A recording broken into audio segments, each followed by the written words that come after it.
मित्रों, मैं मधु पुत्रा एक पहल से फिर हाजिर हुई हूँ एक नए विषय के साथ।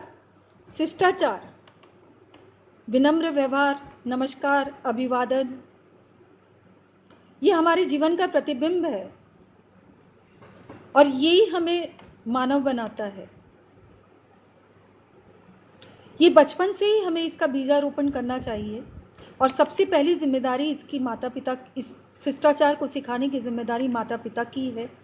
लेकिन आजकल बच्चे 1.5 साल में स्कूल जाने लगे हैं, तो टीचर्स का भी बड़ा दायित्व हो चुका है। उसके बाद आपके इर्द गिर्द जो पड़ोसी हैं, बड़े बुजुर्ग हैं, वो आपको शिष्टाचार सिखाते हैं। कई बार हम देखते हैं कि बच्चे, छोटे छोटे बच्चे गाली गलौज करते हैं और माँ बाप उनकी परवरिश में पूरी तरीके से ध्यान नहीं दे पाते हैं। और ये जीवन का आधार है और यहीं से अगर परवरिश अच्छी नहीं हुई तो व्यक्तित्व तो अच्छा नहीं बनता है। तो इसके लिए बहुत प्रयास करना चाहिए। कई अंग्रेजी के भी बड़े अच्छे अच्छे शब्द हैं, प्लीज़, थैंक यू, धन्यवाद, एक्सक्यूज़ मी। कई बार हम मीटिंग से बाहर निकलते हैं तो हम ये कहकर निकलते हैं कि एक्सक्यूज़ मी। कई बार हम गेट के एंटर करते हैं किसी के कमरे में तो हम ये कहते हैं मे आई कम इन। ये शिष्टाचार के ही रूप है। सड़क पर कई बार हम रास्ता पूछने, एड्रेस पूछने के लिए किसी से मदद लेते हैं तो हमें निकलते समय धन्यवाद ज़रूर देना चाहिए, अच्छा लगता है। कई बार बस में हम ट्रैवल कर रहे हैं, कोई वृद्ध औरत या पुरुष खड़ा है तो हमें कहना चाहिए कि आप बैठ जाइए। ये एक अच्छा शिष्टाचार है जिसे पालन करना चाहिए। एक छोटी सी बच्ची की कहानी, लाइव स्टोरी है। आन्या, उसे नमस्ते कहने में बड़ी तकलीफ होती थी और जैसे जैसे बड़ी होने लगी और तकलीफ होने लगी। तो सारे उसके दोस्त नमस्ते करते पर वो नहीं करती। तो मुझे एक तरकीब सूझी कि क्यों नहीं इसे किसी और तरीके से समझाया जाए। तो मैं चॉकलेट लेकर उस ग्रुप में जाने लगी। तो पहली बार जब मैं गई तो उसने चॉकलेट लेने के लिए हाथ बढ़ाया, मैंने हाथ खींच लिया। मैंने कहा तुम तो नमस्ते नहीं करती हो तो तुम्हें चॉकलेट देने से क्या फ़ायदा। दूसरी बार, तीसरी बार ऐसा ही कुछ हुआ।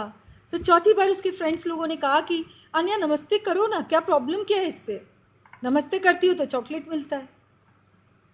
और पता है, कभी कभी दोस्त भी बहुत अच्छा शिष्टाचार सिखा देते हैं। और उसने मुझे नमस्ते करना चालू किया, मैंने उसे चॉकलेट दी, बहुत खुश होने लगी और धीरे धीरे उसकी आदत में आ गया नमस्ते करना। तो कई तरीके से, कई मायने से शिष्टाचार सिखाया जा सकता है। हम कई बार दोस्तों से किताब मांग कर लाते हैं और उसको कई बार फाड़ देते हैं या उसके किताब के अंदर अंडरलाइन कर देते हैं और जब वो किताब हम लौटाते हैं तो आपके दोस्त को अच्छा नहीं लगता। तो ऐसा नहीं करना चाहिए। ऐसी अनगिनत बातें हैं जो शिष्टाचार में आती है और हमें सीखते रहना चाहिए। हम मंदिर, गुरुद्वारे, मस्जिद जाते हैं तो जूते चप्पल बाहर खोल कर जाते हैं कि नहीं जाते हैं? जाते हैं ना। लाइब्रेरी में जाते हैं तो क्या जोर जोर से किताब पढ़ते हैं? नहीं ना।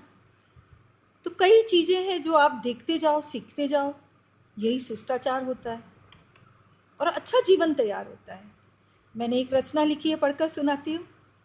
कोरोना, क्योंकि कोरोना का समय चल रहा है तो मेरी पहली लाइन कोरोना से है, क्योंकि कोरोना ने हमें बहुत शिष्टाचार सिखाया है।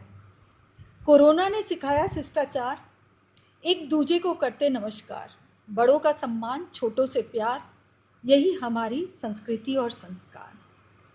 अमूल्य आभूषण व्यक्तित्व का श्रृंगार, जब होता जीवन में शिष्टाचार। उत्तम समाज का सुदृढ़ आधार, सहयोग, विनम्रता, ममता, उच्च विचार।